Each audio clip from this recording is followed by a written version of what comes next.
علامہ اقبال کی شاعری اور مسلم امہ۔ اگر امتحان میں اس طرح کے ٹاپک پر ایسے لکھنے کا کہا جاتا ہے تو اس کی آؤٹ لائنز کیسے ڈیولپ کرنی ہے؟ علامہ اقبال کی زیادہ تر شاعری مسلمانوں کی زبوں پر فکر مندی والی شاعری ہے۔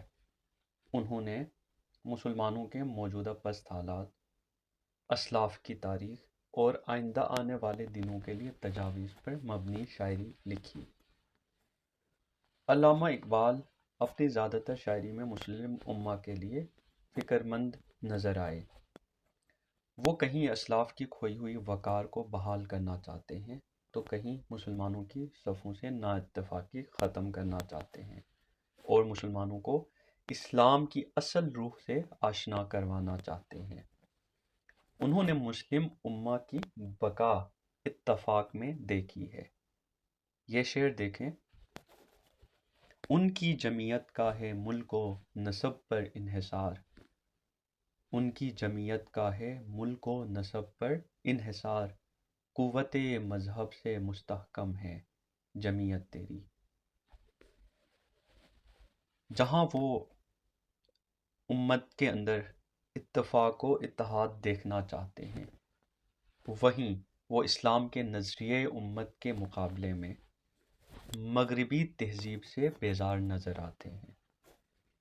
ان کا پیغام مسلمانوں کے لیے اس ضمن میں واضح ہے کہ مسلمان بجائے اس کی کہ مغربی اقدار کی اندھی پیروی کریں، وہ اپنے اسلاف کی ثقافت اور روش کو اپنائیں جنہوں نے قرآن کی طاقت سے اور سنت کی پیروی کر کے دنیا میں اپنا مقام بنایا۔ یہ شعر دیکھیں: اپنی ملت پر قیاس اقوام مغرب سے نہ کر، اپنی ملت پر قیاس اقوام مغرب سے نہ کر، خوب ہے ترکیب میں قوم رسول ہاشمی۔ یعنی بحیثیت مسلمان ہم جس دین کی پیروی کرتے ہیں، اسلام، وہ اتنا پرفیکٹ دین ہے، اس میں ثقافت کے حوالے سے، تہذیب کے حوالے سے اور معاشرتی زندگی کے حوالے سے تمام تر اصول موجود ہیں، تو پھر ہمیں کسی اور دین کی یا ثقافت کی پیروی کرنے کی ضرورت نہیں ہے۔ علامہ اقبال فلسفہ خودی کے ذریعے مسلمانوں میں آزادی کی روح پھونکنے کی کوشش کرتے ہیں۔ انہوں نے مسلمانوں کو پیغام دیا کہ تمام تر جبری اطاعتوں سے گریزاں ہو کر ایک حقیقی خدا کے آگے جھکیں۔ یہ شعر دیکھیں: وہ ایک سجدہ جسے تو گراں سمجھتا ہے، ہزار سجدوں سے دیتا ہے آدمی کو نجات۔ علامہ اقبال تمام تر زبوں کے باوجود مسلمان نوجوانوں سے امید لگائے ہوئے ہیں۔ انہوں نے نوجوانوں کو جب اسلاف کی یاد دلائی تو وہیں ان کو ستاروں پر کمند ڈالنے کا مشورہ دیا۔ یہ شعر دیکھیں: محبت مجھے ان جوانوں سے ہے، محبت مجھے ان جوانوں سے ہے، ستاروں پر ڈالتے ہیں جو کمند۔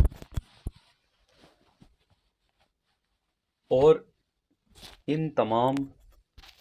یہ جو تمام صورتحال ہے، زبوں حالی ہے، پستی ہے، مسلمانوں کے صفوں میں نا اتفاقی ہے اور اسلام کا مرکز جو ہے وہ کمزور ہے، تو اس کے لیے اقبال کا کیا مشورہ ہے؟ اقبال کا مشورہ ہے اتحاد بین المسلمین، یعنی مسلمان آپس میں اتحاد قائم کریں، وہ غیر کی سازش میں آ کے ٹکڑوں میں نہ بٹیں۔ آج کے دور میں جہاں اسلام دشمنی عروج پر ہے اور مسلمان پہلے سے زیادہ منقسم ہیں، وہاں اقبال کی شاعری ہمارے لیے مشعل راہ ہے۔ یہ شعر دیکھیں: بتانے رنگ و بو کو توڑ کر ملت میں گم ہو جا، بتانے رنگ و بو کو توڑ کر ملت میں گم ہو جا، نہ تورانی نہ افغانی نہ ایرانی رہے باقی۔